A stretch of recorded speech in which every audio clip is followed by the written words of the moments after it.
Okay, so ready to dive deep into this whole imposter syndrome thing. Yeah, let's do it. All right, cool. Because I know a lot of our listeners struggle with this, and Mm. you sent over those notes and that excerpt, How to Beat Imposter Syndrome and Believe in Yourself. Mm-hmm. And I think we can help people with this. So, Absolutely. And it's something that I've definitely struggled with, throughout my career. And I know a lot of people do. So yeah. yeah, it's definitely worth exploring. And it's so interesting how it can hit you even when things are going really well. Exactly. Like you would think success would breed confidence, but Right. You would think so, right. But a lot of times it's like the more successful you become, the louder those voices get. yeah, it's almost like your brain can't compute the success. So Right. it tries to explain it away. It tries to like rationalize it in a way that diminishes your accomplishments. Yeah, and you mentioned even when you got that big promotion, Oh, yeah. you were like, wait, did they make a mistake? Totally. I mean, I was excited, of course, but there was this part of me that was like, they're going to figure out that I don't actually know what I'm doing. And that's totally classic imposter syndrome. Oh, absolutely. Textbook. And the excerpt talks about like how it manifests in different ways for people. Mm-hmm. Like some people, it's more about feeling like a fraud. Right. And for others, it's like they downplay their accomplishments. Exactly. And some people, it's more like a fear of being exposed. Oh, yeah, like someone's going to find out Right, that exactly. you're not as competent as you seem. And I think one of the most important things is to really understand your triggers. Yeah. Like, what are the specific situations or thoughts that kind of set off that imposter syndrome spiral? And the excerpt talks about journaling, which I know some people might roll their eyes at. Yeah, I was a little skeptical about that too. Yeah, but actually like paying attention to when those feelings pop up and like what led to them Right. can be really helpful. You're not just like Exactly. reacting emotionally. Right. It's about becoming more aware of those patterns. Okay, so you're like, oh, I just had this great meeting. Right. And everyone was praising me, Exactly. but I'm feeling like a phony. Yeah. So it's like, okay, that's interesting. Yeah. Why am I feeling this way when logically it Yeah. seems like it should be the opposite? And then the excerpt also talked about this idea of like a success journal, Yes. which I have to admit I'm a little bit skeptical of. Like, does just like listing your Yeah. achievements actually help? Well, the idea is to kind of shift your focus, Right. right? Because our brains are really good at remembering the negative stuff. Oh, yeah. So this is like intentionally focusing on the positive. So you're like forcing your brain to, Exactly. It's like, okay, brain, here's some evidence yeah, to counter all that negative self-talk. it's even small things. Right. Absolutely.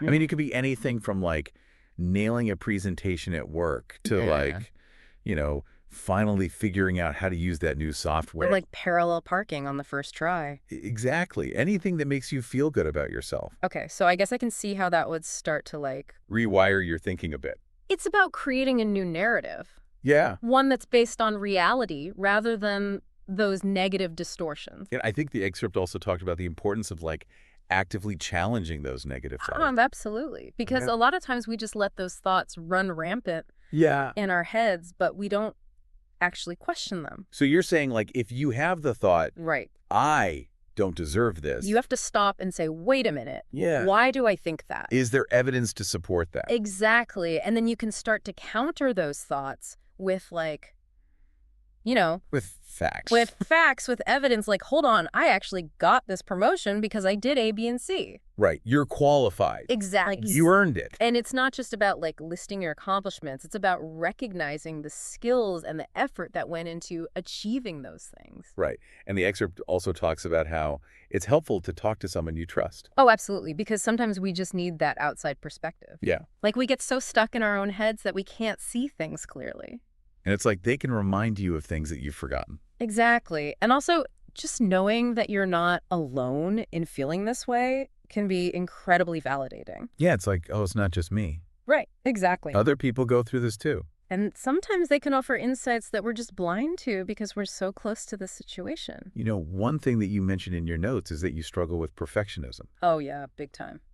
And I think that ties into what the excerpt was saying about developing a growth mindset. Absolutely. Because perfectionism can be a real trap. Oh, it totally is. Like this all or nothing thinking, right? Yeah. I'm either brilliant or I'm a complete failure. And there's no in between.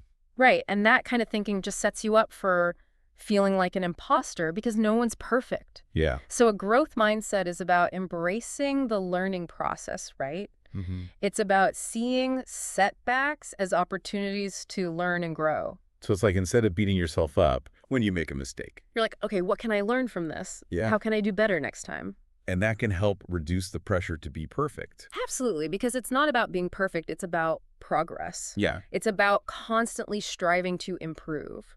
And the excerpt also talked about the importance of seeking feedback Yes. from mentors. And not just praise, but like constructive criticism. Yeah, because I think sometimes when you're already feeling insecure, Right. it can be really scary to ask for feedback. It can be, but it's so valuable because it can help you see your blind spots Yeah. and identify areas where you can grow. And it's also a way to validate your skills. Right, because someone who's experienced Exactly. can be like, yes, you are good at this. Right. And they can offer guidance on how to develop those skills even further. And it's like you're getting this external validation that can Yeah. help counter those negative thoughts. Exactly. It's like having a trusted advisor in your corner.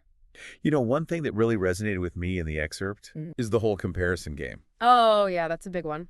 especially with social media. Oh my gosh, it's like everyone's showcasing their highlight reel. Right. It's like everyone's perfect and successful Exactly. And it's so easy to get caught up in that and feel like you're not measuring up. and you forget that you're only seeing the curated version of their lives. Right. Exactly. You're not seeing the struggles, the setbacks, the behind the scenes stuff. And the excerpt really emphasizes the importance of measuring your success against your own progress, Absolutely. not someone else's filtered feed. Right, because everyone's journey is different. Yeah. And comparing yourself to others is just a recipe for feeling inadequate.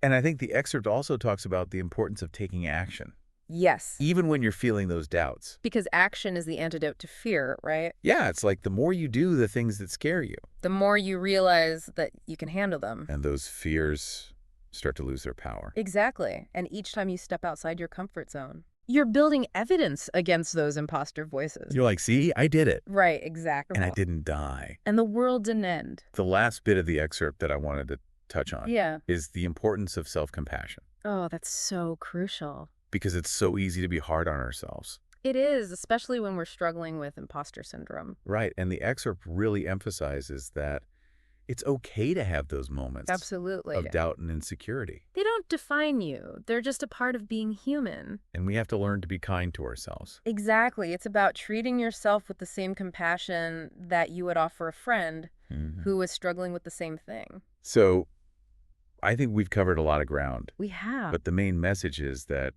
imposter syndrome doesn't have to control us.